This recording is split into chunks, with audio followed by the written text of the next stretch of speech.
السلام عليكم ورحمة الله إخوان وأخوات بسم الله الرحمن الرحيم الحمد لله رب العالمين وبه نستعين وصلى الله على محمد وعلى الطاهرين وعلى الله عليهم أجمعين.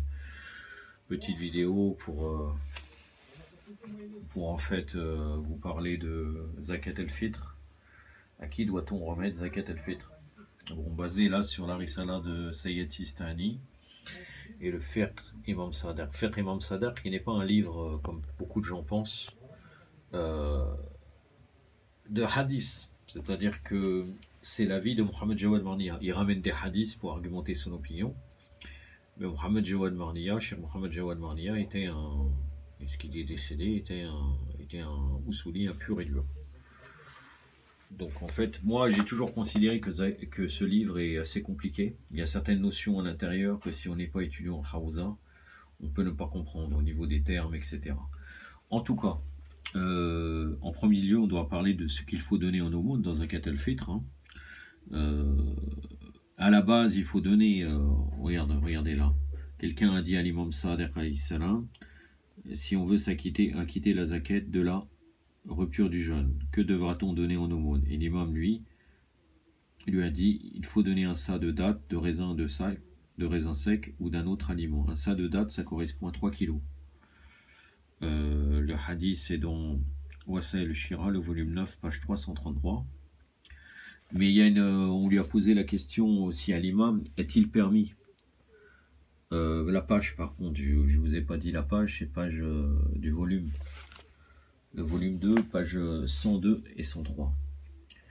Quelqu'un lui a dit aussi à l'imam, est-il permis d'acquitter la zakat de la rupture du jeûne en donnant aux pauvres une quantité d'argent, c'est-à-dire le métal précieux, ayant la même valeur que la quantité de vivres qu'il faudra lui donner en aumône?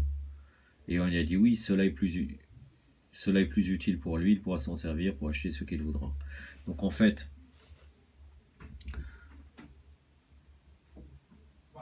on peut donner n'importe quel aliment au niveau des 3 kilos. Et en fait,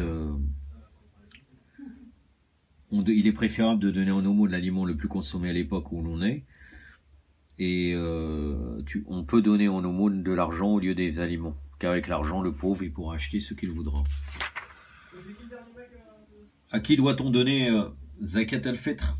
Maintenant, à qui on doit le donner? Page 104, quelqu'un a dit à l'imam Sadiq alayhi salam, à qui peut-on donner la zakat de la rupture du jeûne? Et l'imam lui a dit, à celui qui n'a rien. Bon, ça c'est une première base, hein. Donc celui qui n'a rien, on pourrait comprendre que c'est quelque chose de général. Wasa el-Shira, volume 9, page 358. L'imam Sadiq alayhi salam a dit aussi, regardez bien, donne la zakat de la rupture du jeûne à ceux qui la méritent. Et si tu ne trouves aucun d'entre eux, donne-la à ceux qui ne sont pas dressés contre eux, Ahlul Bayt alayhi salam. Donc le Nasibi, tu ne peux pas le donner. Wasa el-Shira, volume 9, page 360. Tu dois la donner à celui qui le mérite, c'est-à-dire tu dois le donner au chiite, à celui qui le mérite, c'est le non-croyant. Et vous allez voir à travers la fatwa de Sayyid Sistani que c'est beaucoup plus clair qu'on doit remettre au chiite. Donc on doit donner, si on doit des chiites, on connaît des chiites, on doit donner en priorité aux chiites, mais on pourrait donner éventuellement, d'après cet avis-là, à nécessiteux des mukhalifines qui ne seraient pas nasibi dans le premier sens du nasibi, qui ne rejettent pas les Ahlul Bayt et ne sont pas contre les chiites. Ils ne sont pas contre les Ahlul Bayt et contre les chiites, parce qu'il y a une autre définition de nasibi, mais ce n'est pas notre propos. Là, c'est cette définition-là. Maintenant, bien évidemment, chacun fait comme il veut, mais normalement, il faut quand même revenir aux ulama de notre époque, ou bien même si on n'est pas une notion de taqlid, de voir ce que dit nos ulama, qu'est-ce qu'ils ont compris de cela. Que dit Sayyid Sistani dans l'article 711? Regardez, par précaution obligatoire, Zakat el-Fitr doit être payé seulement à un chiite pauvre. Je vais expliquer les précautions obligatoires, qu'est-ce que ça veut dire. Doit être payé seulement à un chiite pauvre qui remplit les conditions requises pour ceux qui ont droit à la zakat en général. Toutefois, s'il n'y a pas de chiite qui a droit à cette allocation, dans la ville, on peut allouer un autre musulman qui le mérite. Mais en aucun cas, Zakat el-Fitr ne doit être donné à un Nasibi, un ennemi des Ahlul Bayt. Donc voilà. Pour lui, Nasibi, c'est ennemi des Ahlul Bayt, mais d'après le hadith, c'est ennemi de Ahlul Bayt et des chiites. S'il déteste les chiites, il est considéré comme Nasibi. sans aucun doute. C'est la vision de Sayyid Sistani, c'est-à-dire que Nasibi, en vérité, il y a très peu de gens qui détesteraient le Ahlul Bayt. C'est beaucoup plus général, mais normalement le Nasibi, d'après le hadith de premier degré, le premier Nasibi, qui est impur, etc., c'est l'ennemi de Ahlul Bayt et l'ennemi des chiites.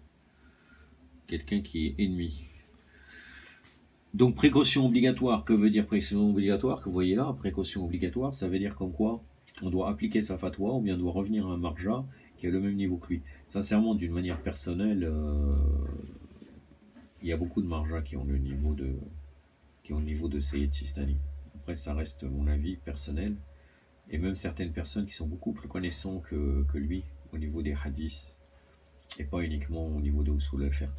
Donc il y a des ulamas sans aucun doute à notre époque qui disent que c'est obligatoire de donner uniquement aux chiites.